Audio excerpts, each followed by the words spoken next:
ABT এর 2024-25 সালের যে টেস্ট পেপারটা বার করেছে ওটাকে ধরে তোমরা এইচএস 2025 এর প্রস্তুতি নিচ্ছ।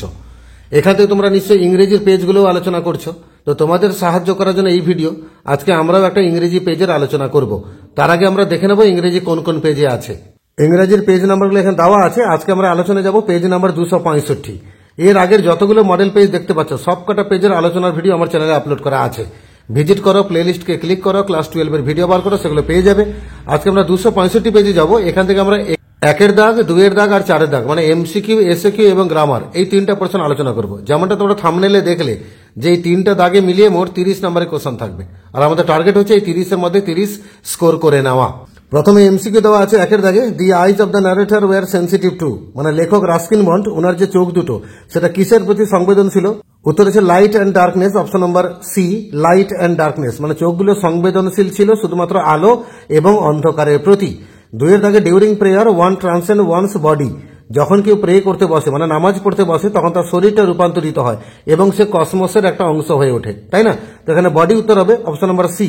আর 3-এর দাগে the lady grip the boy by his, ওই মহিলা যখন ছেলেটাকে মানে রজারকে তুলেছিল, রজারে কি ধরে তুলেছিল? উত্তর হচ্ছে শার্ট ফ্রন্ট, মানে জামার সামনের কলারটাকে ধরে, অপশন নম্বর এ, শার্ট ফ্রন্ট। 4-এর দাগে অন সিং দ্য জার, রাজাকে দেখে দ্য হারমিট, হারমিট কি করলেন না গ্রিটেড হিম, তাকে অভিবাদন জানিয়েছিলেন, অ্যান্ড ওয়েন্ট অন ডিগিং, এবং মাটি খোঁড়া চালিয়ে গেছিলেন। তাহলে এ অপশনটাও ঠিক আর বি অপশনটাও ঠিক। আমরা ডি অপশনে যাবো। এখানে বলা আছে বোথ এ অ্যান্ড বি, তাহলে অপশন নাম্বার ডি। এবারে কবিতা থেকে এমসিকিউ 5-এর দাগে, এ ভয়েস উইল রান, একটা আওয়াজ ছুটে বাড়াবে। এখানে voice refers to is that of the, এখানে গলার আওয়াজ বলতে কার আওয়াজের কথা বলা হচ্ছে? উত্তর হচ্ছে গ্রাস অফার, ঘাস ফড়িং, অপশন নাম্বার সি। 6-এর দাগে the soldier feet lie among, সৈন্যটা যে শুয়েছিল উপত্যকায় তার পা গুলো ছিল কিসের মধ্যে? উত্তর হচ্ছে ফ্লাওয়ার্স, ফুলের মাঝখানে ছিল, অপশন নাম্বার ডি। 7-এর দাগে the verse form the poet has used in on killing a tree is, on killing a tree কবিতার কবি হচ্ছেন গিভ পাটেল। তো তিনি কবিতার যে ধরনটাকে, যে স্টাইলটাকে মেনটেন করেছেন সেই স্টাইলটা হচ্ছে ফ্রি ভার্স, মানে মুক্ত ছন্দের কবিতা, অপশন নাম্বার বি। 8-এর দাগে the quality of Shakespeare's friend that keeps him ahead of summer's day in comparison is, William শেক্সপিয়ারের বন্ধুর সেই কোয়ালিটি, সেই গুণাবলী যেটা তাকে সামার ডে থেকে এগিয়ে রাখছে, সেই কোয়ালিটিটা কি না? তার মধ্যে মোর টেম্পারেট, মানে মৃদুমন্দতা, টেম্পারেট মানে মডারেট। তো মডারেট তো এখানে অপশনে নেই, এখানে মাইল্ডনেস আছে, একই মানে, অপশন নাম্বার ডি তে যাবো, মাইল্ডনেস। নাটক থেকে এমসিকিউ আছে 9-এর দাগে, seeing Lomov in evening dress Natalia thought he was going to a, মানে লোমবকে ইভিনিং ড্রেসে দেখে নাটালিয়া মনে করছিল যে সে নিশ্চয়ই কোনো বলেই যাবে, মানে রাতের পার্টিতে যাবে, অপশন নাম্বার বি, বল। আর 10-এর দাগে area of the oxen meadows is, oxen meadows যে জায়গাটা যাকে নিয়ে প্রথম ঝগড়া হচ্ছিল সেই জায়গাটা মাপটা কত না 5 ডেসিয়াটিন অথবা 13.5 একর। এখানে 13.5 একর অপশন দিয়েছে, অপশন নম্বর এ 13.5 একর্স। আর তার সঙ্গে 11-এর দাগে চিবুকব ইজ এ ল্যান্ড ওনার, চিবুকব একজন জমির মালিক বা জমিতে চাষবাস করেন। আর 12 দাগে Lomov hoped to go for shooting, Lomov আশা করছিল সে পশু শিকারে বেরোবে, কখন না আফটার দ্য হারভেস্ট, ফসল তোলার পর, option number B, after the harvest. এবার আমরা এসএকিউতে যাব। 2-এর দাগে প্রথম প্রশ্ন, with whom did APJ Abdul Kalam normally eat, APJ Abdul Kalam সাধারণত কার সঙ্গে খেতে বসতেন? উত্তর হচ্ছে APJ Abdul Kalam normally ate with his mother Asiyamma, APJ Abdul Kalam normally খেতে বসতেন তার নিজেরই মা আসিয়াম্মার সাথে। 2-এর দাগে what was the hermit renowned for, হারমিটটা কি জন্য বিখ্যাত? The hermit was renowned for his wisdom, hermit বিখ্যাত ছিলেন তার অগাধ জ্ঞানের জন্য। 3-এর দাগে what did the purse of Mrs Jones content, Mrs জোন্সের যে পার্স মানে বড় ব্যাগটা ছিল সেই ব্যাগের মধ্যে কি ছিল? The purse content everything except hammer and nails, ওই পার্সের মধ্যে পেরেক আর হাতুড়ি বাদ দিয়ে বাকি সবকিছুই ছিল।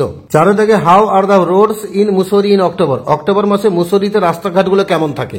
The roads are almost deserted in Mussoorie in October, মানে মুসোরিতে অক্টোবর মাসে রাস্তাঘাটগুলো প্রায় শুনশান থাকে, কারণ কি টুরিস্টরা বাড়ি চলে যায়। 5-এর দাগে হাউ ওয়াজ কালামস চাইল্ডহুড, কালামের শৈশবটা কেমন ছিল?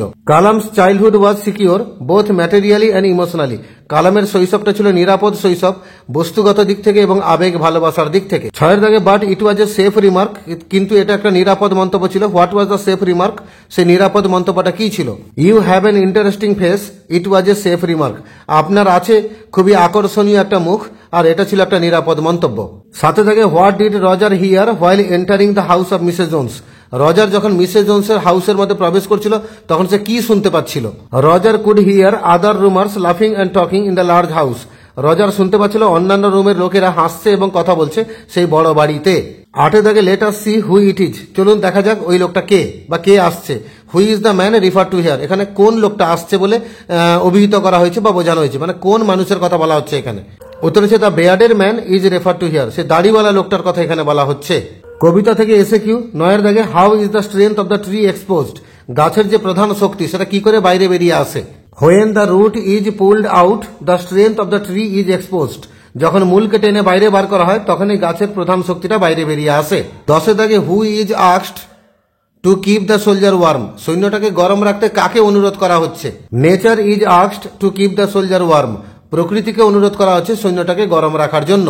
11 দাগে দাউ আর্ট মোর লাভলি, তুমি হচ্ছে বেশি সুন্দর। Who is refer to as thou, এখানে তুমি বলতে কাকে বলা হলো। Thou refers to the poet's young friend, এখানে দাউ বলতে কবির যুবক বন্ধুকে বলা হলো। 12 দাগে when will the poetry of the earth end, পৃথিবীর গান কখন শেষ হবে। The poetry of earth will never end, পৃথিবীর গান কখনোই শেষ হবে না। 13 দাগে what causes the bark of a tree to bleed, গাছের যে ছাল বা বাকল সেটা রক্তাক্ত হয় কি কারণে। The hacking and chopping causes a tree to bleed, এই হ্যাকিং আর চপিং গাছের ছালকে রক্তাক্ত বানায়। 14 দাগে how does Rimbaud describe the soldier smile, Arthur Rimbaud সৈন্যটার হাসির কিরকম বিবরণ দিয়েছেন। The soldier smile was gentle without guile, সৈন্যটার হাসি ছিল ভদ্র শান্ত, তাতে কোনো অভিনয় বা ছলনা ছিল না।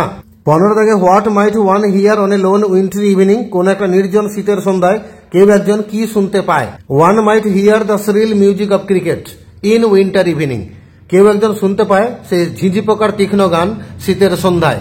আর 16 দাগে what does the I of haven refer to, I of haven কাকে বলা হয়েছে।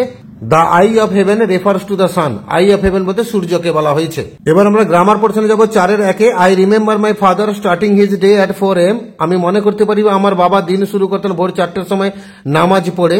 এটাকে স্প্লিট করতে বলেছে দুটো সিম্পল সেন্টেন্সে। তাহলে my father started his day at 4 AM, started ED হবে কিন্তু, এটা প্রথম বাক্য। সেকেন্ড বাক্য হবে আই রিমেম্বার ইট। 2 দাগে what did you want to do it for, voice change করতে বলেছে। তাহলে what was wanted by you to do it for, question mark দেবে। 3 দাগে his smile is like an infant's, এখানে smile কে verb করতে বলেছে। তাহলে he smiles, SMILES, smiles like an infant. 4 দাগে he said to me I am not nearly as attractive a travelling companion as the one who just left, narration change করতে বলেছে। তাহলে he told me that he was not nearly as attractive a travelling companion as the one who had just left. এটা 6 দাগ হয়ে গেছে, 5 দাগ হবে। But thy eternal summer shall not fade, affirmative করতে বলেছে। But thy eternal summer will remain unfaded. 6 দাগ বলেছে what a misfortune I have had, এটাকে অ্যাসার্টিভ করতে বলেছে। I have had a great misfortune. 4 B দাগে আর্টিকেল প্রিপোজিশন, 6খানা শূন্যস্থান থাকবে। আমি উত্তর সহ বাক্যগুলো পড়ে দিচ্ছি, শুনে নাও। Whenever human beings find themselves alone, as a natural reaction they start looking for company. Whenever they are in trouble, they look for someone to help them. Whenever they reach an impasse, they look for someone to show them the way out. তাহলে উত্তর দাঁড়ালো A for in, an for the. আর 4 C দাগে common error, এখানে ভুল শব্দ হচ্ছে is full, সঠিক শব্দ হবে ইজ, EASE, ইজ হবে। আর তোমরা পরীক্ষায় যে বাক্যটা লিখে আসবে he rests at ease beneath some pleasant weed.